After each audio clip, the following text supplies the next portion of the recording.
जो सुमिरत सिद्धि होई गणनायक करे बर बदन करहु अनुग्रह सोई बुद्धि राशि शुभ गुण सदना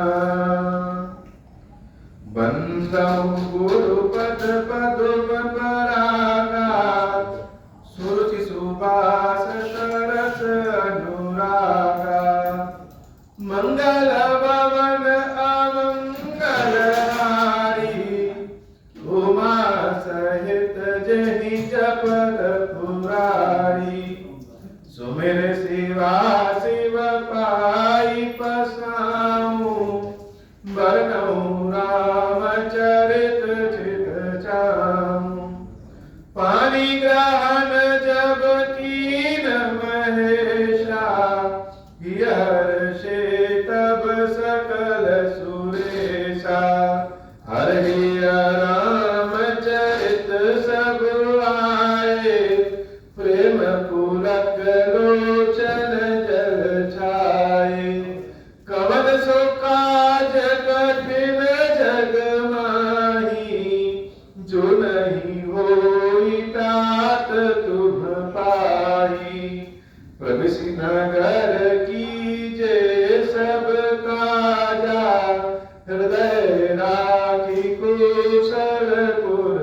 राजा कवन सो काज कठिन जग माही जो नहीं होई तात तुम पाई राम काज लगी तब अवतारा सुनता ही वायाऊं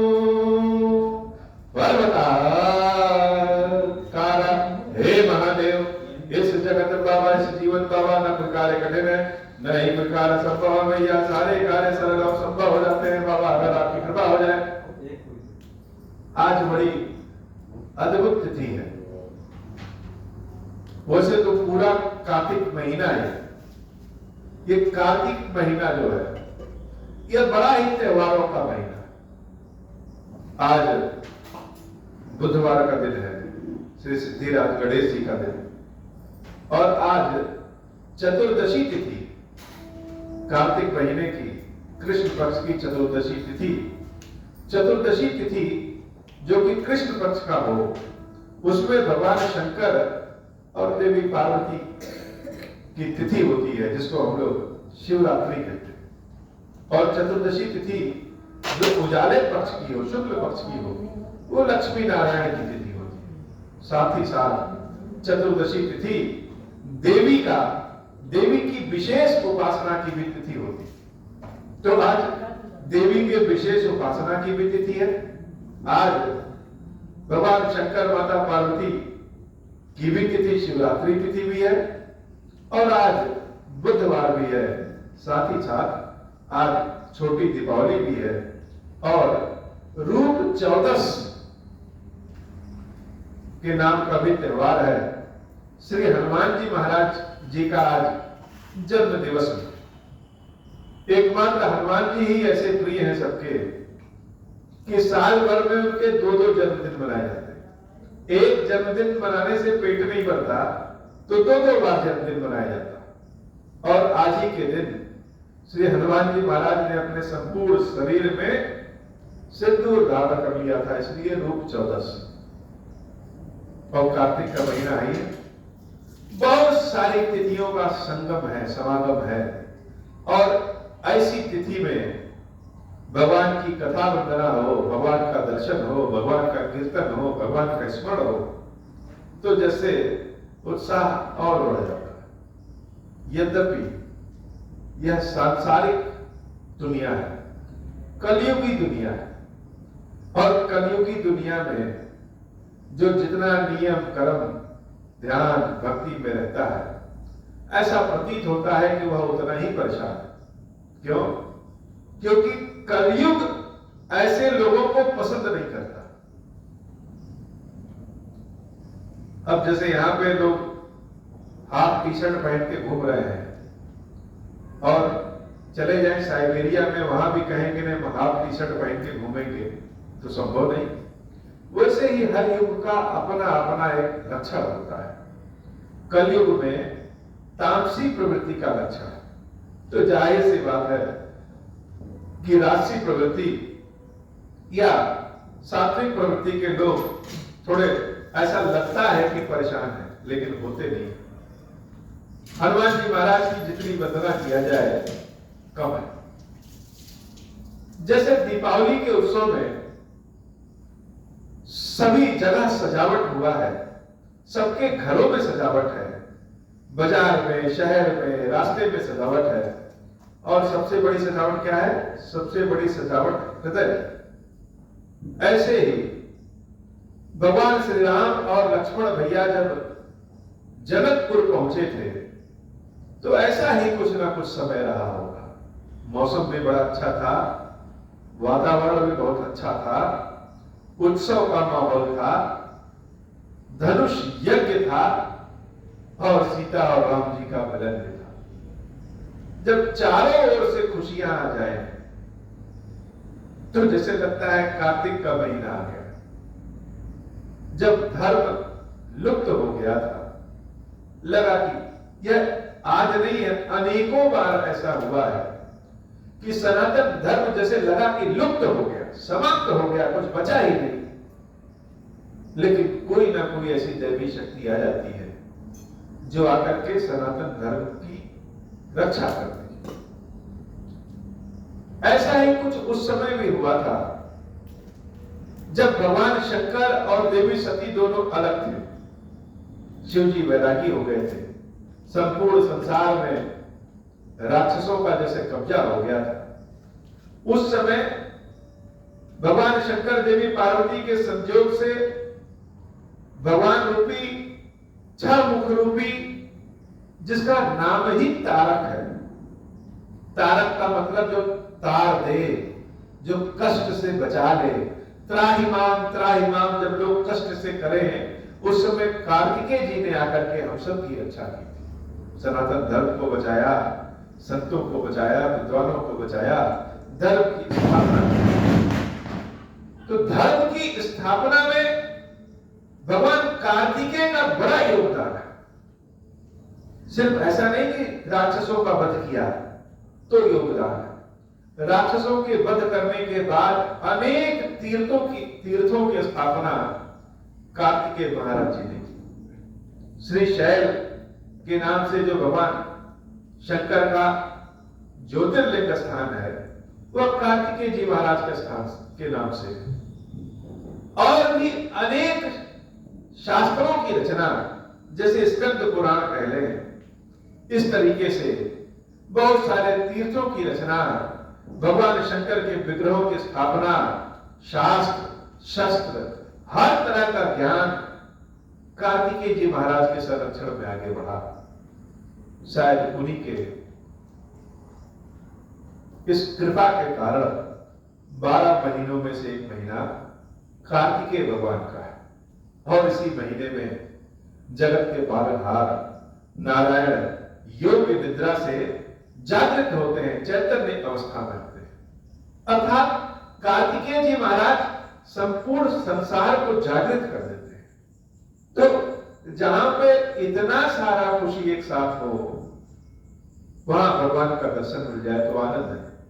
फिर भी महादेव जी से प्रार्थना है कि हे प्रभु, ऐसे बहुत सारे लोग इस संसार में ऐसे हैं जो एक प्रकार दुखिया है, दुख है उनके पास, चाहे वो अपने कर्मों का मकर जाल हो, चाहे जो भी, तो उन सबको बाबा क्षमा करें और सबके हृदय के अंधेरे को दूर करके प्रकाश की व्यवस्था करें, दुख को दूर करें, उनकी आर्थिक तंगी दूर करें, उनके स्वास्थ्य को ठीक करें, शत्रुओं से रक्षा करें, बुद्धि सही करें कि सही कार्य कर सके।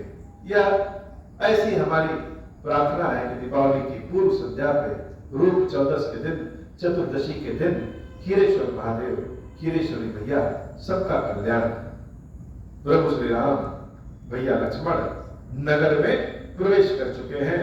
रुचिर चौतनी सुभग सिर, मेचक कुंचित केस, नख सिख सुंदर बंद दो, शोभा सकल सुदेशा, मंगल भवन अमंगल हारी, उमा सहित जहि जपत पुरारी, देखन नगर भूप सुत आए, समाचार पुरपास न पाए, धाय धाम काम सब त्यागी, मनहु रंग निधि लूटन लागी, निरख सहज सुंदर दऊ भाई, होहि सुखी लोचन फल पाई, जुबती भवन झरोख लागी, नाम रूप अनुरागी, मंगल भवन अमंगल हारी, उमा सहित जहि जपत पुरारी, काई परस पर वचन सप्रीति, सखी इन कोटि काम छवि जीति, सुर नर असुर नाग मुनि माही, शोभा अस कहु सुनियति नाई, मंगल भवन अमंगल हारी,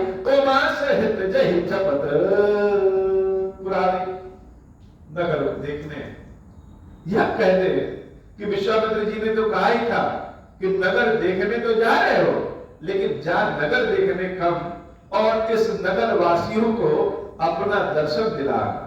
अर्थात राम लक्ष्मण वैसे तो मिथिला में घूमने निकले हैं, लेकिन यह जितना देख रहे हैं उससे ज्यादा मिथिला के लोग इनको देख रहे हैं। जब सड़क पर चलते तो बाबा कहते हैं, देवी नख सिख सुंदर बंधु दो, किस अंग की हम प्रशंसा करें। नख नाखून से लेकर के और सर के बाल तक सब कुछ इतना सुंदर है।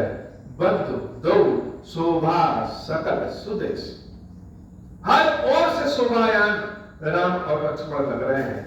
जहां से चाहे वहीं देख लें, रुचिर चौतती सुवर्ण सिर, मेचक कुंचित केस, सिर पर टोपी भी पहने हैं और बाल भी घुंघराले हैं। तो टोपी के बाहर जो घुंघराले बाल निकले हुए काले काले, वह देख करके इनकी शोभा और बढ़ जा रही है। तो भगवान की सुंदरता ऐसी है, राम लक्ष्मण की सुंदरता ऐसी है कि सुंदरता को देख करके नगर वाले क्या कर रहे हैं। नगर वाले जब कोई एक व्यक्ति देखा तो धाय धाम काम सब त्यागी।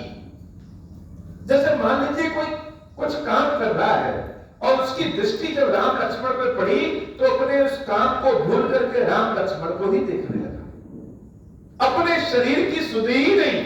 जैसे कि जनक जी महाराज को विदेह कहते हैं, जिनको अपने शरीर का ज्ञान नहीं, समस्त जनकवासी सब में विदेह हो गए।